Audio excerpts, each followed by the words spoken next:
Olá pessoal, esse é um depoimento bem breve que eu vou fazer. Eu quero falar, não preparei nada, eu quero falar bem espontaneamente e vai acompanhar todos os vídeos.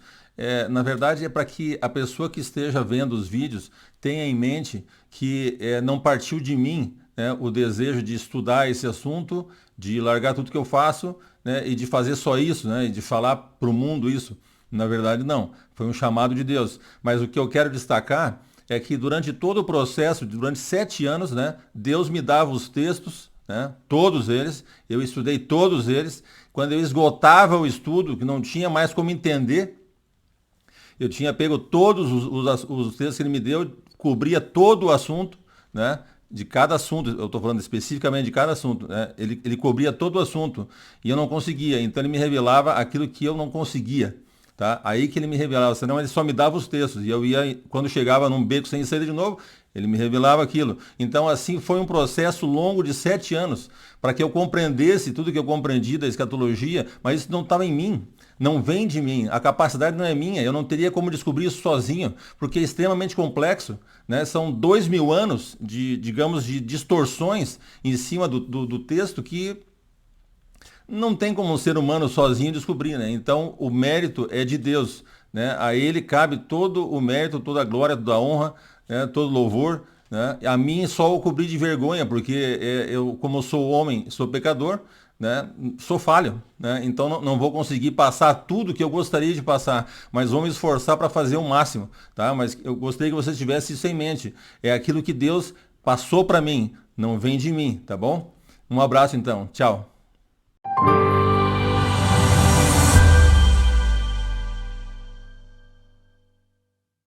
Olá pessoal, sejam bem-vindos ao canal Oráculos de Deus. Meu nome é Carlos, para quem não me conhece, né?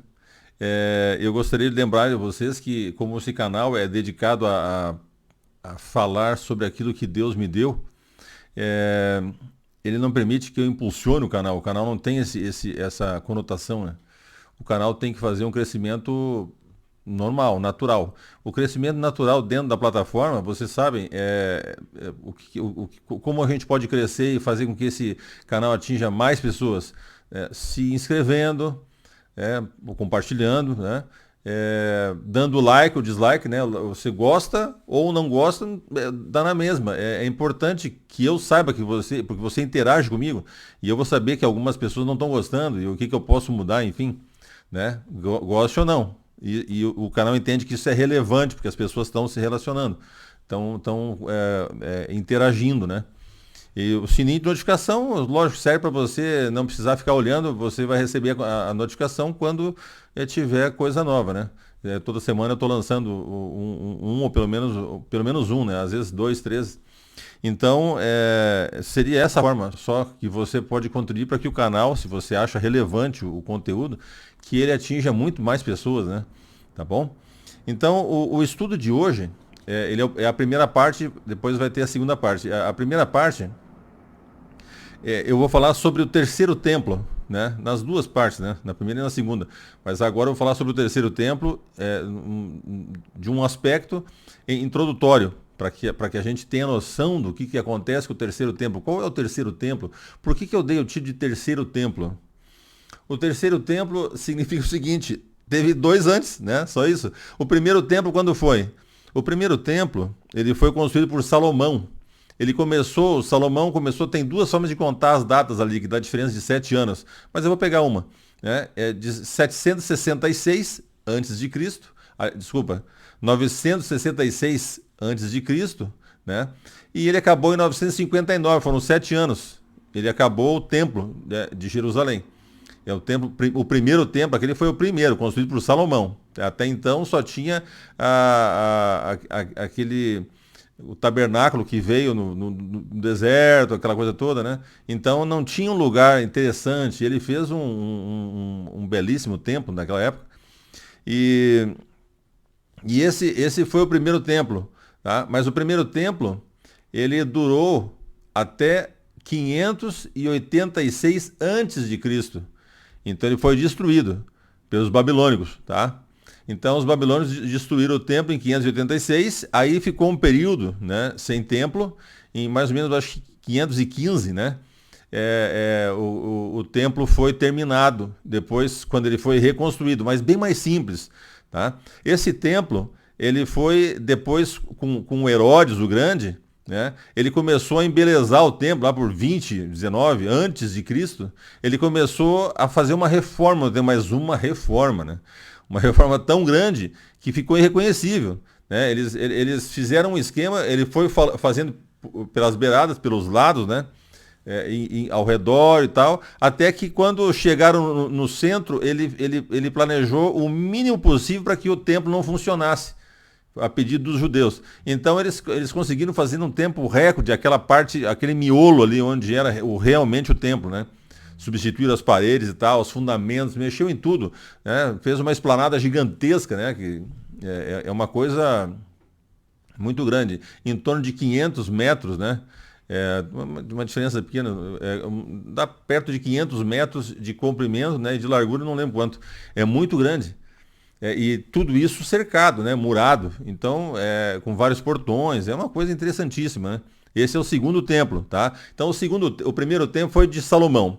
O segundo templo é chamado de Zorobabel, porque Zorobabel ele é um ancestral de Cristo, tá certo? Ele descende dos reis, descende de Davi, é um descendente de Davi que vai acabar em Cristo. E Zorobabel, então, era digamos, o líder ali quando construíram o templo, naquele tempo, né? Em 515. Aí o que aconteceu? Depois Herodes fez essa reforma tão grande que às vezes é chamado Templo de Herodes, mas é o mesmo templo. Ele só sofreu uma reforma, uma ampliação, enfim, né? Mas ele é o mesmo templo, então a gente considera que ele é o segundo templo. O segundo templo na fase Zorobabel, antes da reforma de Herodes. Depois vem a reforma de Herodes, pronto. E aí ele é destruído no ano 70. O curioso é que, de acordo com o historiador Flávio Joséfos, que estava lá no momento, tá, junto com o imperador Tito, né? Na verdade, o Tito foi o imperador depois. Era o pai dele, Vespasiano, que era o imperador, e Tito era o general. Estava lá junto com ele, né, assistindo toda a conquista, e depois viram o desespero de que pegou fogo no templo e Tito queria que apagasse, não tinha jeito, não tinha jeito. Então acabou que se destruiu o templo no ano 70 da nossa era, tá? Então foi no mesmo dia que incendiou e acabou com o templo, no mesmo dia e mês que aconteceu a destruição pelos babilônios em 586. Veja, é uma coisa impressionante, né? Mesmo dia e mês, certinho, tá? Como se fosse janeiro de um ano, janeiro do outro, né? Então, destruiu o templo e aí ficou esse vácuo, né? Até hoje. O templo está para ser construído um pouco antes da grande tribulação. É essa a questão. Está profetizado. E as profecias nunca falham. A gente tem que entender que as profecias nunca falham. Deus nunca volta atrás. Tá? É importante isso, entender isso, né? Então, esse terceiro templo está para ser construído e é o que vai receber Cristo quando ele volta. Ele vai até o templo, né? E depois ele perdura pelos 1000 anos, tá certo? Então nós vamos dar uma introduzida nesse assunto, só para entender esse terceiro templo, o porquê, e vamos continuar no segundo, mas esse vai ser um assunto bem interessante, para que você tenha em mente qual é o significado do templo. Porque ele não perdeu, né? O que se fala muito, né? Logo depois que os apóstolos morreram, começou isso, né? Falando que o templo não tinha mais nada a ver agora, né? Ou então é no céu, agora não tem mais o sacrifício, acabou tudo, aquilo lá esqueça, né? Então nós vamos ver isso na Bíblia, não, né, em outras pessoas que falam, teólogos, nós vamos ver na Bíblia. O que a Bíblia fala sobre isso? E vocês podem se surpreender, é bem interessante, tá? Então, eu vou começar explicando aqui de Jonas. Vocês acompanhem comigo na tela. Eu botei 2 versos de Jonas que estão no capítulo 2, quando Jonas é engolido pelo peixe. Eu não vou repetir toda a história, porque a história é super conhecida, né? O Jonas tentou fugir de Deus e acabou que ele foi jogado pro mar, né? Pelos marinheiros, porque senão o navio inteiro ia afundar, né? E aí um peixe, Deus mandou que um peixe grande, um peixe evidentemente é a linguagem de um ser marinho, não necessariamente um peixe, né? Provavelmente foi um cachalote, que é uma baleia com garganta grande, que come animais grandes, tá? Então esse cachalote engoliu ele e levou de volta para o lugar. Lá dentro ele faz uma oração. Nessa oração ele cita duas vezes o templo. E é uma coisa interessante, porque ele cita o templo, o primeiro templo, ele cita o templo de Jerusalém, tá? Porque Jonas está em torno de 760 aqui nesse evento. Em torno de 760 a.C. Já temos 200 anos de templo já do Salomão, vamos dizer, 200 anos antes do templo, né? Então ele lá ele faz uma oração no verso 4. Então eu disse: estou excluído da tua presença. Será que tornarei a ver o teu santo templo? Né? Então ele pensou no templo, porque era a coisa mais importante para os judeus naquele tempo, para o povo de Israel, né? Era uma coisa maravilhosa. Ele queria ver de novo o templo, né? Agora, no verso 7, ele tá falando, ele chega no verso 7, ele fala: quando dentro de mim desfalecia a minha alma, ou seja, ele estava pensando que ele ia morrer, estava meio perdendo o ar, né? Eu me lembrei do Senhor, e subiu a ti a minha oração no teu santo templo. Agora ele se refere ao céu, né? Eu não vou entrar em detalhe aqui, porque, lógico, tem todo o conceito do templo terrestre, que eles ficavam olhando para lá quando rezavam, né? Quando oravam, ou quando faziam suas orações, eles olhavam para Jerusalém.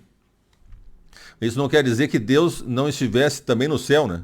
Porque na verdade funciona assim. Vamos pensar quando os países hoje abrem uma embaixada, uma representação em outro país. Então, digamos, tem a embaixada americana em Brasília.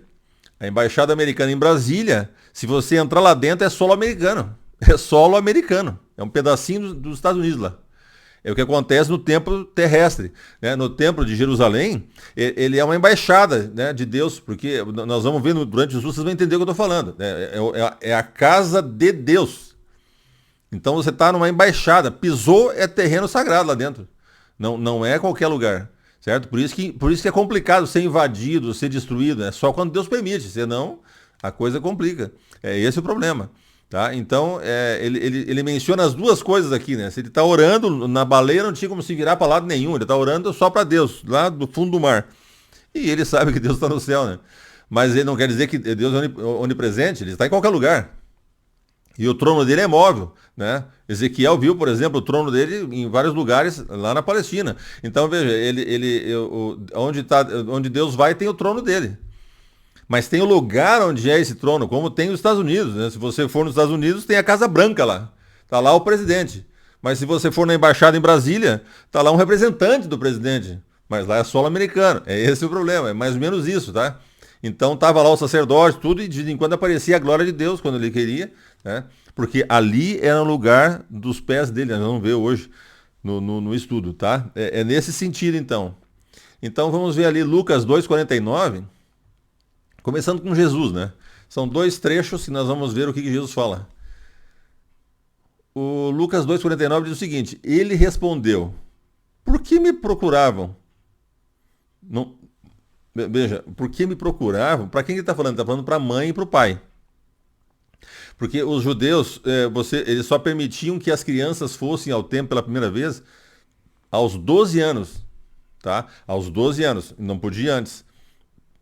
Então Jesus foi pela primeira vez com os pais, porque eles iam todos os anos, eles iam na Páscoa até Jerusalém no templo, e ficavam lá o período da Páscoa, que são os 7 dias de pães asmos e o dia da preparação, que é o anterior. Então são 8 dias de festa, que é propriamente dita a Páscoa, né? Então o que acontece? Eles iam até lá e depois vinham andando, né? Naquele tempo você andava muito, né?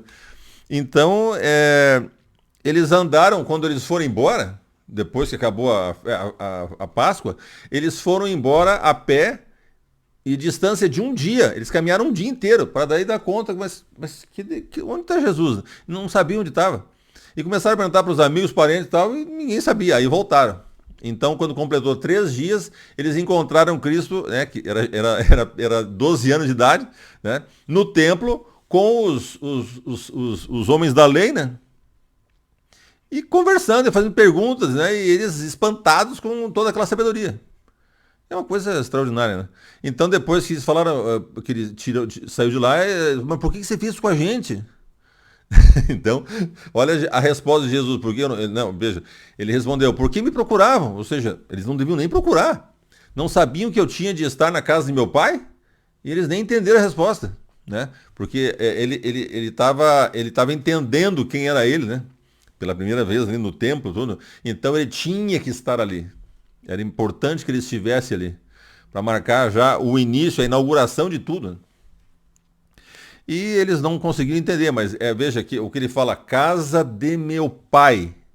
É como se fosse o filho do presidente dos Estados Unidos, está passeando no Brasil e ele precisa de uma coisa e dá um problema, ele vai até a embaixada. Ele está em casa. Ele está em casa na embaixada. A embaixada americana, ele está em casa. É isso que Jesus está falando. E ele chegou lá, ele está em casa, ele está na casa do pai dele. Acabou, tá? Aí, mais tarde, quando começa o ministério dele, ele faz a primeira purificação do templo. Já está bem no comecinho do Evangelho de João. Então, João 2, 14 a 16, está lá. 14. E encontrou no templo os que vendiam bois, ovelhas e pombos, também os cambistas sentados. Tá? Veja. Tendo feito um chicote de cordas, expulsou todos do templo com as ovelhas e bois. Derramou o dinheiro dos cambistas pelo chão, virou as mesas, né? E disse aos que vendiam as pombas, tirem essas coisas daqui, não façam da casa de meu pai uma casa de negócio. Olha que interessante. Mas veja, alguns falam, e realmente existia, né? Fora, na parte externa do templo, né? Antes de entrar mesmo, propriamente dito, no templo, você tinha o lugar onde ficavam os cambistas, onde o pessoal vendia os animais, e tinha lá o lugar, e tem, se você for ver até hoje, na arqueologia lá, você consegue ver, né? Aonde era o lugar lá. O pequeno detalhe é que Marcos, né, dá uma informação precisa, é muito importante. Porque o que acontece? Que Jesus, no dia que ele estava expulsando, ele não deixava ninguém passar carregando nada. Nenhum objeto, porque os caras, eles saíam de lá, vinha com a caixinha, uma cadeirinha e tal, e se sentava lá no pátio para poder fazer negócio. Ali estava no fervo do pessoal, né? Então eles faziam isso para poder atingir mais o pessoal, estar à vista, né? E ter vantagem em relação aos outros. Então todo mundo provavelmente gostaria de estar lá, num cantinho lá com os cambistas, o pessoal com o animal e tal. Ou seja, é esse o problema. Porque se Marcos não dissesse isso, a gente podia pensar, bom, então talvez nem nas imediações do templo, não é isso aí. Eles entravam lá e eles estavam passando pelo meio do pátio, atravessando o pátio, carregando animal, carregando cadeira, carregando o gasofilaço, sei lá o quê. Não, gasofilaço não, mas é a caixa, o cofre lá com o dinheiro dos cambistas. Esse é o problema. É esse o problema, só para a gente ter uma noção, tá? Isaías 66 tem uns textos interessantíssimos, né? Versos 6, 15 e 16. Peguei a nova versão internacional porque aqui tá um pouco mais interessante a versão. Verso 6. Ouçam o estrondo que vem da cidade, o som que vem do templo. É o Senhor que está dando a devida retribuição aos seus inimigos. Veja, um som, um estrondo, né? Estrondo tem uma explosão, né? Sabe lá o que está acontecendo? E vem do templo. Por quê? Porque eles tentaram invadir novamente o templo. O que acontece? Isso aqui é o terceiro templo. O que está acontecendo no futuro? No futuro, o templo vai ser... Porque, veja, o templo foi destruído em 586 e foi destruído no ano 70 da nossa era. 586 a.C., o ano 70 da nossa era. Tá? Mas ele foi profanado em 167 a 164, né, antes de Cristo, por Antípano IV, e vai ser profanado pela besta agora, quando eles invadirem Israel, e começa a grande tribulação de 3 anos e meio. Então ele vai ser, novamente, ele vai ser invadido, não destruído, porque são 2 profanações e 2 destruições. Tá? Falta uma profanação, para ficar 2 profanações e 2 destruições. Tá bom? Então, essa destruição que ainda virá, né? Não, aliás, a profanação, né, que ainda virá, vai ser, ela dá início à grande tribulação. Agora, a questão no final da grande tribulação, quando eles voltarem para fazer o ataque, porque os judeus vão, quando eles forem lá para o Egito e outros lugares lá conquistar, os judeus vão aproveitar e vão voltar para purificar o templo e começar o serviço de novo. Aí eles voltam, quando eles voltam para o último ataque, eles vão bater de frente com Cristo e seu exército. Esse é o problema. E aí a coisa vai engrossar. É lá que vai dar esse estrondo, essa confusão toda. E aí Deus está dando a retribuição aos seus inimigos. Nós vamos ver onde é que estão esses inimigos. Vai dar para ver esses inimigos lá. Vocês vão ver daqui a pouco. Veja, nós vamos ler aqui até o próximo verso vai mostrar. Vejam, o verso 15. Vejam, o Senhor vem num fogo. Os seus carros são como um turbilhão. Transformará em fúria a sua ira, em labaredas de fogo a sua repreensão, né? Então eles estão descrevendo aquilo, né? Como que poderia ser aquilo. Isaías está vendo isso.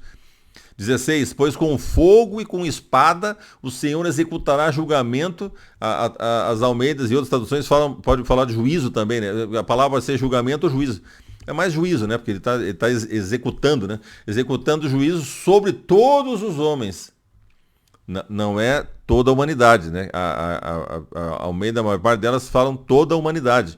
Não é toda a humanidade, é todos os homens. Que homens? Os que vieram são os inimigos, os que se rebelaram contra mim, diz o Senhor. Tá naquela seta que eu botei embaixo aqui, tá? Da tela. Vocês vão ver que se rebelaram contra mim, diz o Senhor. É contra esses, tá? Não é todos os homens do mundo. Não é isso. E muitos serão os mortos pelo Senhor. Por que são muitos mesmo? Porque o exército que a Bíblia descreve é uma coisa gigantesca e jamais ouviu se falar uma coisa tão grande assim. Um exército gigantesco, né? São 200 milhões. Então é incalculável, isso é muita coisa. É por isso que muitos serão mortos, porque ele vai ter que destruir esse exército, né? Certo? Então vejam, nós estamos em Isaías 66 aqui, agora o 6, o 15 e o 16, agora nós vamos para o 22 ao 24, tá? Nós vamos ler os 22 até o 24, de Isaías 66. Ó, assim como, 22, assim como os novos céus e a nova terra que vou criar serão duradouros diante de mim, declara o Senhor, assim serão duradouros os descendentes de vocês e o seu nome. 23, de uma lua nova a outra, de um sábado ao outro, toda a humanidade virá e se inclinará diante de mim, diz o Senhor. Aí veja o que acontece depois que eles se inclinam diante dele. Sairão, porque eles vieram, aí saem. Quando eles saem, sairão e verão os cadáveres dos que se rebelaram contra mim. Estão lá. Eles vão ficar lá 7 meses, aí vão começar a fazer uma limpeza específica depois de 7 meses. Vai ficar muito tempo lá. Então o pessoal entra gente de todo mundo para ir adorar a Deus, e eles quando saem, eles vão ver o quê? Vão ver os cadáveres dos que se rebelaram contra mim. São esses. Senão não tinha quem viesse adorar. Né? Acabou o mundo, não tem mais ninguém nem para adorar. Não, eles vão vir do mundo inteiro.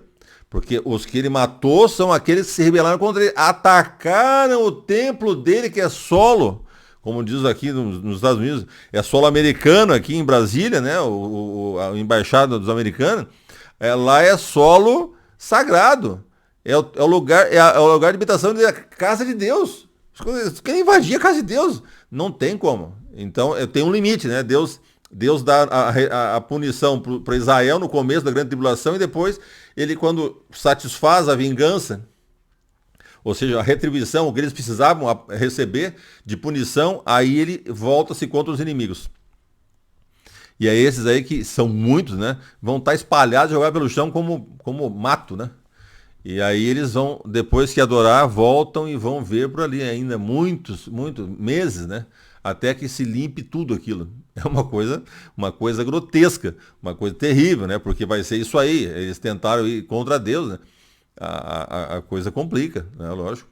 Então veja, de uma lua nova a outra, não é na lua nova. É de uma lua nova a outra. Ou seja, são todos os dias. De um sábado ao outro, não é só sábado. Não, é de sábado, domingo, segunda, terça, quarta, quinta, sexta, sábado, domingo, segunda, quarta, vai embora. Sempre. É todo dia. Você para assim, ó, o mercado abre de segunda a segunda. Então ele abre todos os dias.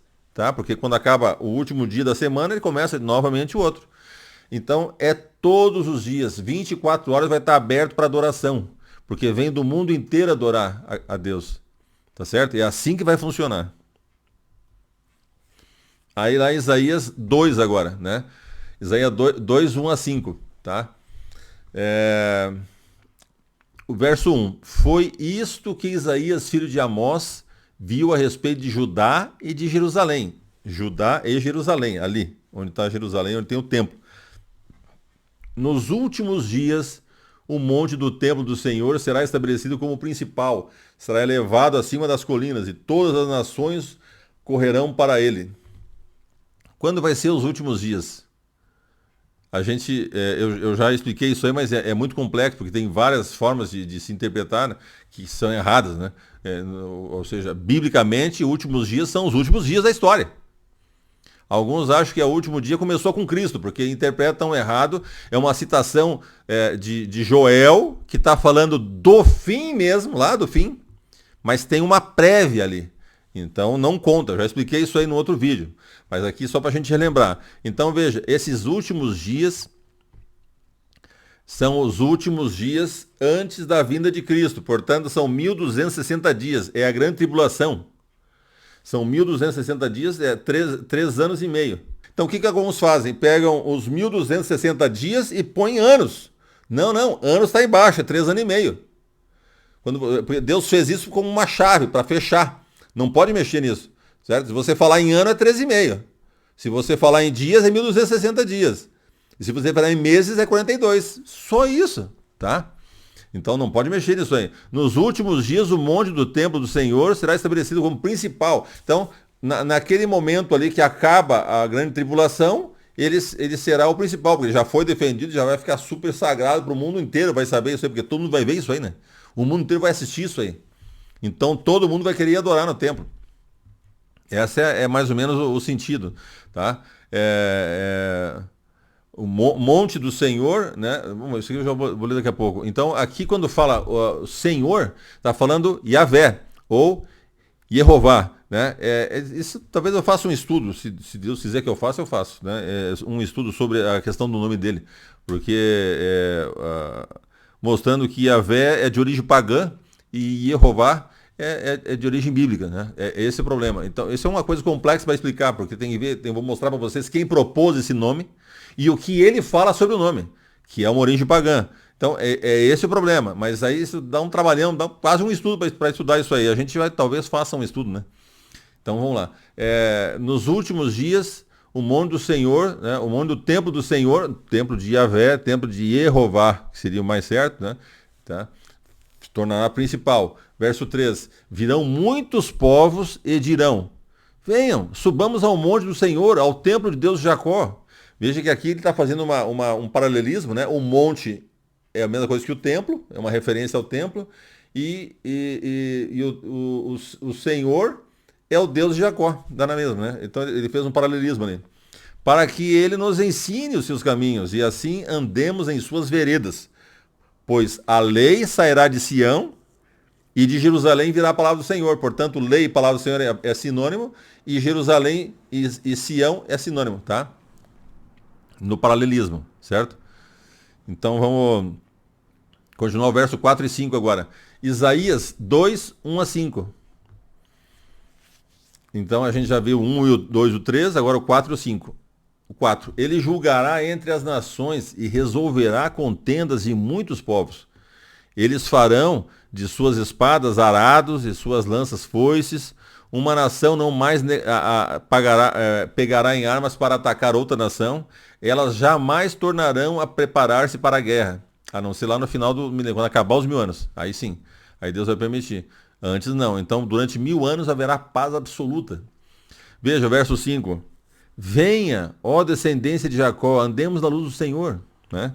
Então, nesses 1000 anos, ele vai reinar com cetro de ferro. É assim que a Bíblia fala. Então, se alguém quiser fazer uma guerra, já vai gente lá e resolve tudo.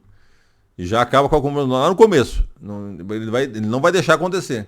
Se a pessoa não for lá adorar a Deus, por exemplo, um país inteiro não for adorar, para agradecer pela colheita e tudo, não vai chover. Aí complica tudo. Vocês já pensaram? Isso é cetro de ferro. Vai ter que andar na marra, no caminho, né?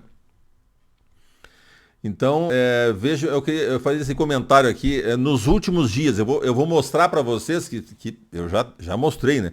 Mas eu vou mostrar mais uma vez uma outra coisa que eu não mostrei ainda.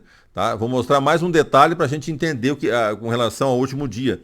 Você não fica pensando que o último dia foi quando Cristo veio, né? Ou ressuscitou. Não é isso aí. Tá? O comentário, então, nos últimos dias, é João 6, 39, 40, 44, 54. Cristo vai falar, Jesus vai falar 4 vezes a mesma coisa. Veja a importância disso, porque ele não é de repetir. Se você ler, ele não está repetindo toda hora. Aqui ele repete 4 vezes. Então é só para a gente entender. Verso 39, 40, 44, 54. Vamos ler um por um que é rapidinho. 39. E a vontade de quem me enviou é esta, que é o Pai, né? Que eu não perca nenhum de todos os que ele me deu. Pelo contrário, eu o ressuscitarei no último dia. Aqui está. Eu o ressuscitarei no último dia. Então, existe os últimos dias, que é 1260. Na vinda dele é o último. É o último dia dos 1260. Esse é o último dia, tá certo? É isso que ele está falando. Verso 40. De fato, a vontade de meu Pai é que todo aquele que vir o Filho e nele crer tenha vida eterna. E eu o ressuscitarei no último dia. Por que ele está falando isso? Porque ele vai ressuscitar quando ele voltar. Ele volta e ressuscita. Portanto, é na volta dele o último dia. E os últimos dias são os dias que precedem o último dia. Tá? É só isso. 44. É diferente de tempo do fim. Tempo do fim começa quando? 1948. Tá? Em 1948, eu fiz aquele estudo para vocês, mostrando para vocês os cálculos. Então, em 1948, quando o Israel ele fez a declaração de independência, eles fizeram no último dia, né? É um estudo interessante, se você não viu, dá uma olhada nesse estudo, tá? Então é a mais longa profecia de tempo, né? Então quando eles declararam a independência, eles tornaram-se um país. Eles nasceram naquele dia, porque era o último dia que eles podiam fazer aquilo. Tinha um documento que garantia aquilo. Era o último dia. Eles fizeram, portanto, eles conseguiram tornar-se uma nação. Então, nasce uma nação novamente. Mas aí, no estudo, eu explico por que é o começo dos últimos dias. Desculpa. O começo do tempo do fim. Tá? O tempo do fim começa em 1948, quando Israel torna-se uma nação no seu território novamente.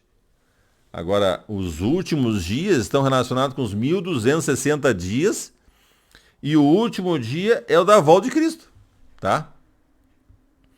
Então vamos lá, nós estamos no 44 agora. Ninguém pode vir a mim se o Pai que me enviou não o trouxer. E eu o ressuscitarei no último dia, que é quando ele voltar. 54. Quem come a minha carne e bebe o meu sangue tem a vida eterna. E eu o ressuscitarei no último dia. Compreenderam? Então veja que ele repete 4 vezes. Quando ele volta, ele ressuscita.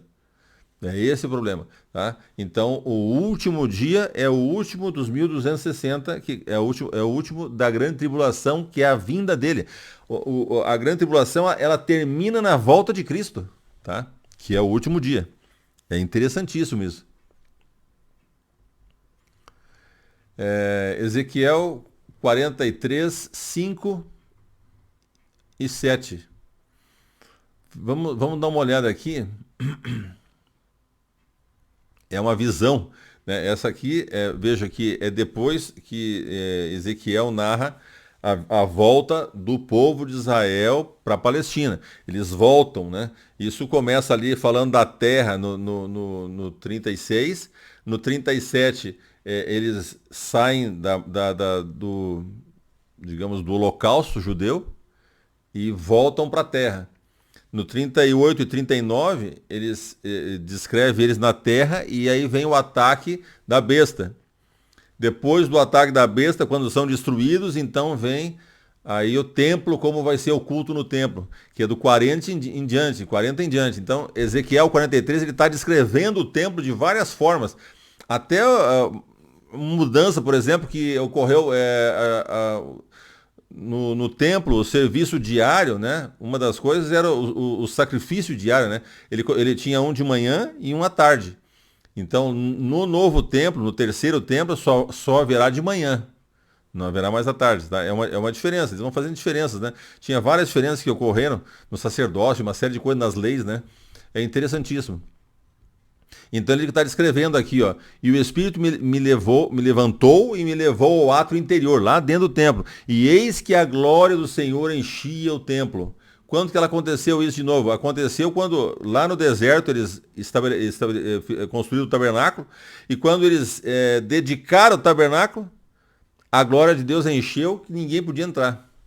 O mesmo aconteceu no templo que Salomão construiu. A glória encheu o templo. Fantástico, né? Então isso vai acontecer novamente no terceiro templo, tá? Então diz assim: o Senhor me disse, filho do homem, este é o lugar do meu trono, é o lugar das plantas dos meus pés, onde habitarei no meio dos filhos de Israel, para sempre. Nunca mais a casa de Israel contaminará o meu santo nome, certo? Nem eles, nem os seus reis, com as suas prostituições e com os cadáveres de seus reis nos seus lugares altos. Nunca mais. Então aquele templo ele fecha os 1000 anos completo. Depois, aí quando descer a Nova Jerusalém é eterno. Mas ele só tem uma mudança de fase ali, né? Tá certo? Então é isso que ele está falando. Vai encher a glória de Deus, vai encher o terceiro templo, como foi no deserto e como foi no primeiro templo, né? O segundo não teve isso. Então, aqui eu vou mostrar para vocês o que tem em Deuteronômio sobre o fato de você não poder fazer sacrifício fora do templo. Você tem que fazer só no templo, no lugar que Deus escolher. E depois mostra quando ele escolheu, tá? Então vamos lá. Deuteronômio, embaixo aqui da tela, vocês vão ver Deuteronômio 12, verso 11. Eu peguei a King James atualizar porque estava boa a versão, então pode ser qualquer um, mas essa aqui eu gostei da versão para esse texto, né?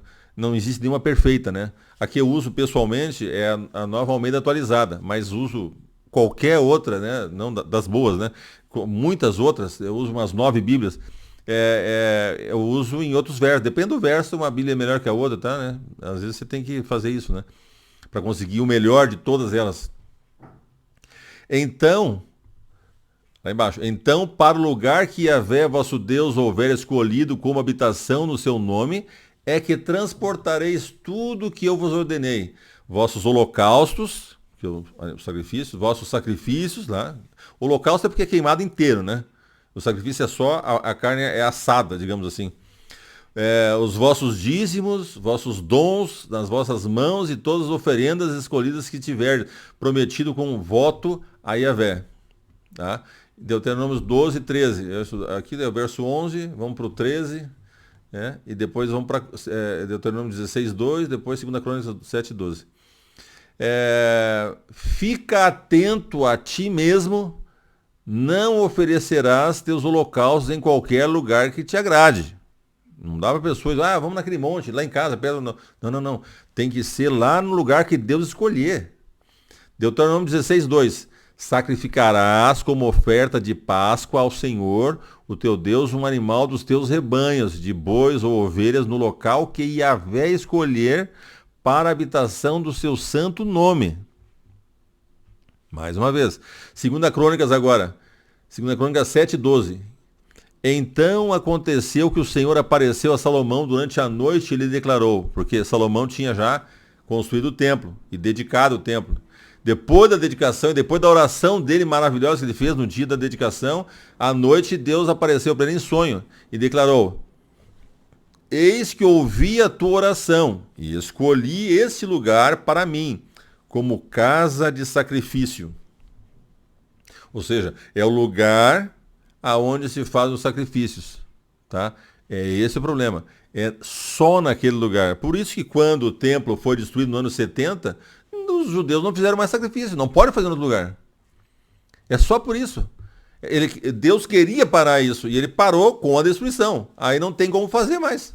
Vocês vão entender no final, eu vou explicar. Mas aí no outro vou continuar, né? Lógico, mas no final aqui você vai entender mais ou menos isso aí. Agora, Malaquias 3, 1 a 5. diz ali, eis que enviarei o meu mensageiro para que prepare o caminho diante de mim. Né? Isso se refere a João Batista, né? Que vai fazer um trabalho parecido, por isso que disseram que era o Elias, né? Enfim, porque está prometido em Malaquias. Então, o, o João Batista e na volta de Cristo são duas testemunhas. Porque como haverá o julgamento, né, não pode condenar alguém sem que pelo menos tenha duas testemunhas. Uma só não. E é por uma questão legal que vai ter duas testemunhas, né? Quando você lê o texto, né, em Apocalipse, parece que um é Elias, outro é Moisés, mas são usados ali como ilustração, né? São pessoas da época, tá? Vai ser interessante, mas isso é um outro estudo. Então, eis que enviarei o meu mensageiro para que prepare um caminho diante de mim. Isso é Cristo, vem. Alguém vai preparar o caminho. Então, de repente, entrará em seu templo o Senhor, que vós procurais, o anjo da aliança, que é Cristo, né? Que vós desejais. Eis que ele vem, disse Yahvé dos exércitos. Tá? Então ele virá. E vem um mensageiro antes. Só que agora na volta são dois. Quem poderá suportar o dia, verso 2, né? Quem poderá suportar o dia da sua chegada? Quem poderá ficar em pé quando ele aparecer? Isso aqui é a segunda vinda, né? A primeira, tanto ficar em pé, não só ficar em pé, como mataram ele. Isso é segunda vinda, tá? Quem poderá ficar em pé quando ele aparecer? Porque ele é como o fogo do fundidor e como a lexívia dos lavandeiros. Ele virá para fundir e purificar a prata. Ele purificará os filhos de Levi. Os filhos de Levi são os descendentes de Levi, da onde saem os sacerdotes e os levitas. Certo? Os sacerdotes são levitas também, mas são descendentes de Arão. Então ele purificará os levitas e os acrisolará como ouro e prata. E eles se tornarão para Yahvé aqueles que apresentam a oferenda conforme a justiça, para que o templo novamente volte a ser o que era, né? Como Deus tinha planejado. Tá certo? Então essa oferta aqui é uma palavra que pode significar também, né, um sacrifício de sangue ou um sacrifício não de sangue, né? Como também pode acontecer um sacrifício que não seja de sangue, como os cereais, outra coisa assim, né? E também voluntário, a maior parte, mas existem várias palavras para significar essa. Essa palavra significa também isso. Pode significar outras coisas, tem algumas mais específicas, né? Então vamos lá, Malaquias 3, 1 a 5 ainda, agora o 4 e o 5. A oferenda, que é o sacrifício de Judá e de Jerusalém, será então agradável a Yahvé, como nos dias antigos, como nos anos passados. Verso 5, eu me aproximarei de vós para o julgamento. Ele vem julgar. Serei uma testemunha rápida contra os adivinhos, contra os adúlteros, contra os perjuros, contra os que oprimem os salários, a viúva, o órfão, e que viola o direito dos estrangeiros, sem me temer, diz Yahvé dos exércitos. Então, haverá o julgamento também, não só a ressurreição, né? Haverá o julgamento, quando ele voltar. Tá. Aqui em Ezequiel, agora Ezequiel 20, começa normalmente embaixo aqui, eu uso aqui porque a gente ganha espaço, né? Tá. Ezequiel 20, 37 a 42. Né? Aqui eu vou ler do 37 ao 39. Embaixo então, 37. Contarei vocês enquanto estiverem passando debaixo da minha vara, e os trarei para o vínculo da aliança. O que é isso aqui? Eles tinham um lugar que chama brete, né? Um dos nomes que tem é um lugar estreito, é feito de madeira, e o animal tem que passar ali, só passa ele, não conseguia passar dois, ele só tem que ir naquela direção. Então, lá no meio, o dono ficava lá contando, né? Ele tranca com uma madeira e não pode passar. Aí vê se tem doença, vê se não sei o que lá, pode pesar, pode dar remédio, pode escolher para dízimo, para oferta ou para qualquer outra coisa, né? Enfim, e abre e passa. Vai passando um por um, pente fino. Depois aquele que sai não mistura mais com os outros. Então assim que ele vai fazer com o povo de Israel. Um por um. Entra no vínculo da aliança. Vai todo mundo, todos que ficarem vivos do povo de Israel, vão ser os que Deus preservou, porque sabe que serão fiéis. É só isso. O 38. Eu os separarei daqueles que se revoltam e se rebelam contra mim. Percebe? Ele vai pegar todos os israelitas, né? De que se rebelam e se revoltam e não obedecem e se afastam de Deus e vai tirar. Veja como.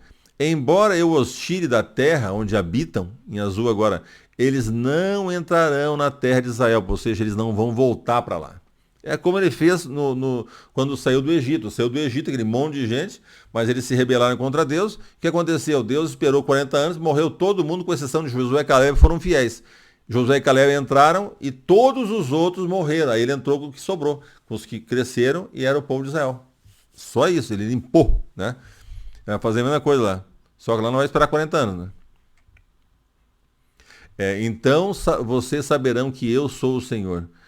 Que eu sou o Senhor, porque é Jesus falando. Eles não aceitam hoje que Jesus é o Senhor, mas eles vão saber. Jesus repete várias vezes no Velho Testamento, é muito interessante.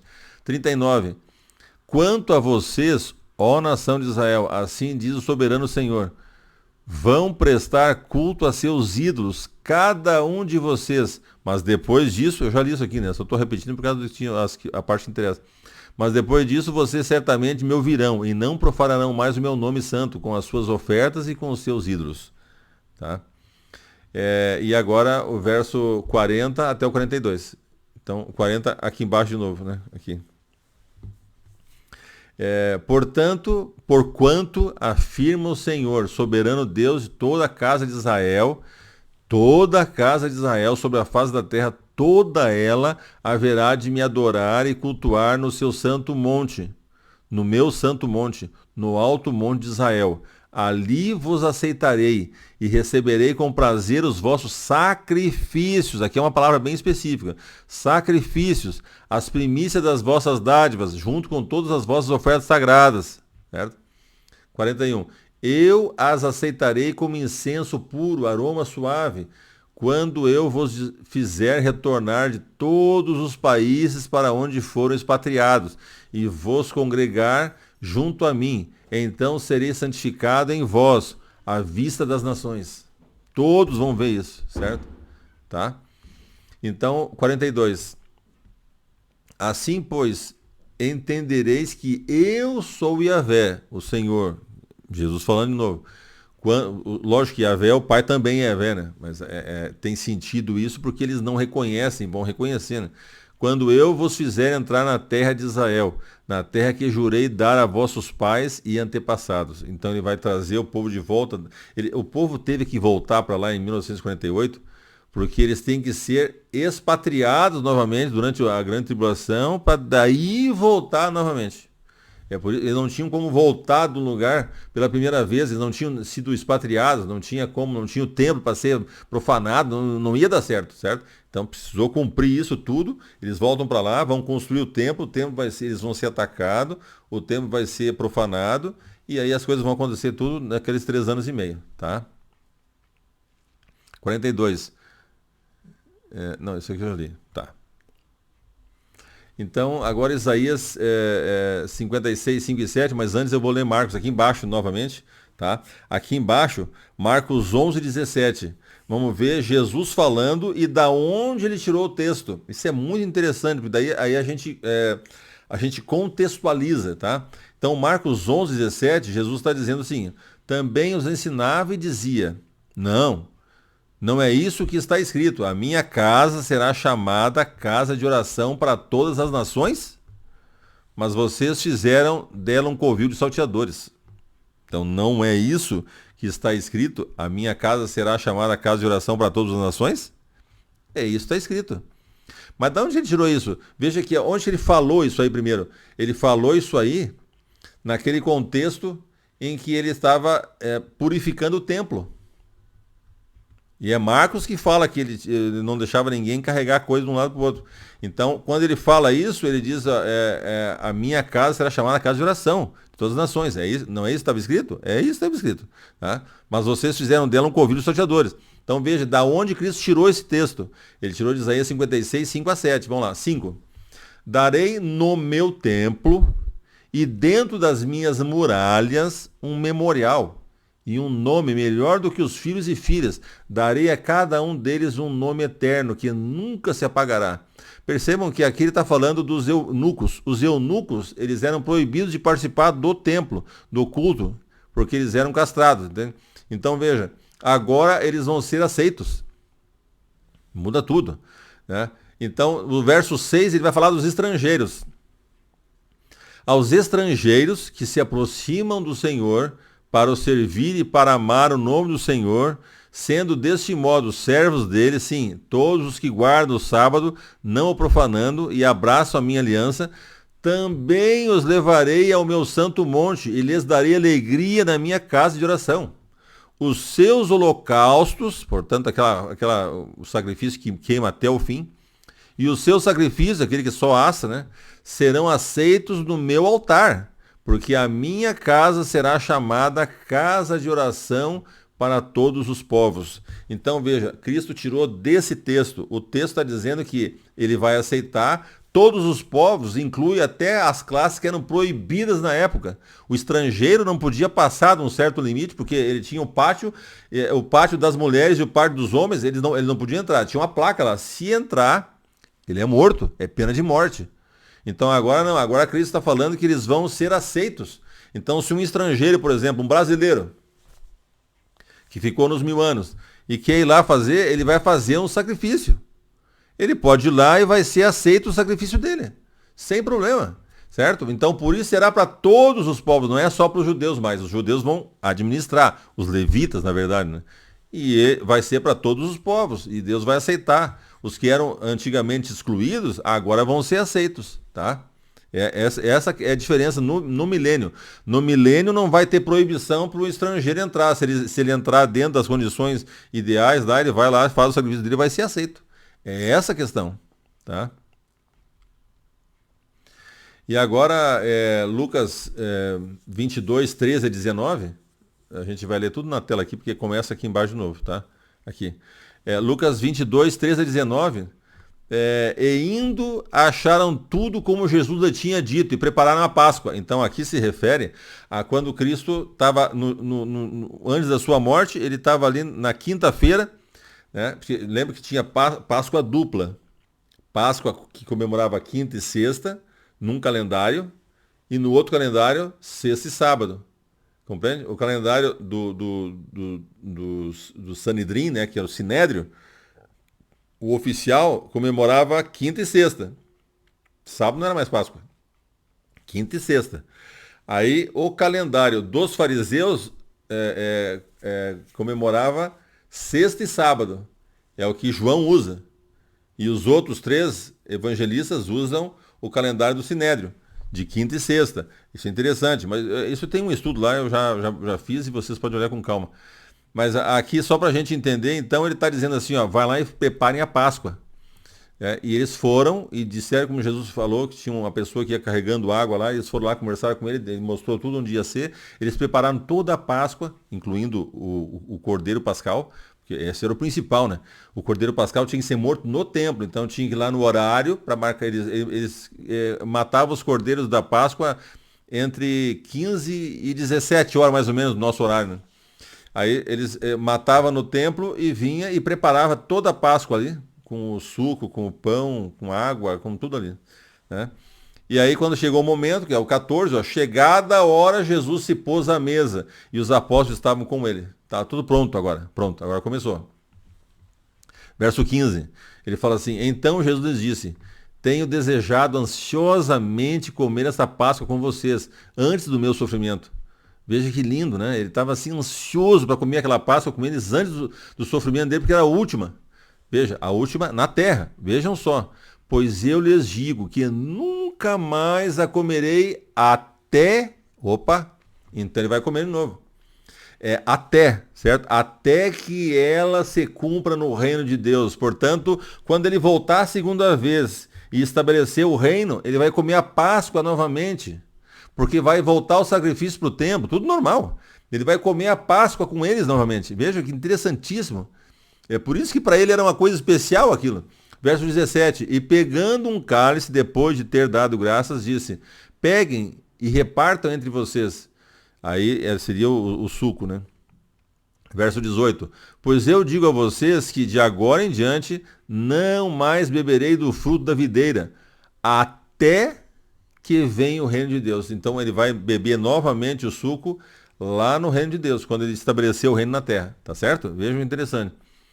E pegando um pão, tendo dado graças, o partiu e lhe deu, dizendo: Isto é o meu corpo que é dado por vocês, façam isso em memória de mim. Portanto, ele pegou a simbologia da Páscoa, que não ia ter por quê? Por que não ia ter mais a Páscoa, esses 2000 anos? Porque não tinha templo. Só podia matar no templo. Não tem, acabou o sacrifício. Então não tem como comer Páscoa. Por isso que foi, eu não vou comer mais, mas vocês vão comer só até um certo tempo, 70, depois ninguém mais come também. João, por exemplo, morreu perto do ano 100, 99, por aí. Então, ele ficou sem comer depois esse período, mas Jesus dali já não comeria mais. Ele comia só quando voltar na segunda vinda e vai estabelecer o reino. Aí está o problema. Então, ele não vai comer mais até que se cumpra no reino dele. Perfeito, ele vai comer a Páscoa no reino dele. Portanto, no reino continua tudo normal. O santuário com os sacrifícios, tá? Veja que comer o pão, né? Quando você come o pão, você está comendo o corpo de Cristo, mas ele já morreu, por que tem que ficar fazendo isso aí? Para relembrar, é memória. Façam isso em memória de mim. Quando você fizer lá no milênio, mas por que sacrifício? Cristo já morreu? Não, é para memória. Para que as pessoas lembrem disso, para que não esqueçam disso também. É memória, para a memória de mim. É o mesmo padrão da Santa Ceia. Não vai ter tempo, ele fez um esquema para que se lembrassem disso, do sangue e do pão. Lá, novamente, volta a Páscoa, volta o sacrifício, volta tudo normal, como memória. Memória da morte dele. Então aqui, ó, o terceiro templo, em Hebreus. Vejam que interessante isso. Hebreus 9, 8. Tá? Isso aqui eu vou tratar disso, vou repetir esse verso, mostrar o contexto e tratar desse assunto na segunda parte. Mas vejam aqui, ó, Hebreus 9, 8. Com isso, eu não peguei todo o contexto, mas só para a gente entender. Com isto, o Espírito Santo quer dar a entender que o caminho do santuário ainda não se manifestou, enquanto o primeiro tabernáculo continua erguido. Portanto, enquanto tinha o tabernáculo na terra, não se manifesta completamente o caminho para o santuário celestial. Porque você vai direto ao Pai agora, em oração, certo? E não vai ter mais santuário. Então Deus teve que tirar o santuário da terra, mas é que até em 70, o ano 70, enquanto tinha, lá se continuou fazendo tudo. Os apóstolos faziam sacrifícios, os cristãos faziam sacrifício, tudo normal. Não, só os judeus, né? Os judeus 3 anos e meio, que conta na profecia, mas os cristãos judeus iam para o templo. Está escrito na Bíblia, a gente vai estudar tudo isso aí. Normalmente, não mudou nada, absolutamente nada, tá, para eles. Então, para que isso parasse, era necessário que fosse destruído. Porque as coisas não podem ser revogadas. Então o santuário continuou normal até o final do ano 70. Daí acabou, não tem como fazer. Por isso não tem como fazer agora. Porque só pode sacrificar no templo, tá certo? Então o santuário do céu não tinha o seu caminho totalmente aberto porque ainda o primeiro tabernáculo continua erguido. Tinha que ser destruído. É isso que nós vamos estudar no segundo, tá bom? Não só isso, mas eu vou começar com isso para daí desmembrar todo o assunto, tá? Então eu agradeço a companhia de vocês, né, por terem ficado até agora comigo. E daqui a pouco a gente se encontra na parte 2. Um abraço então, tchau.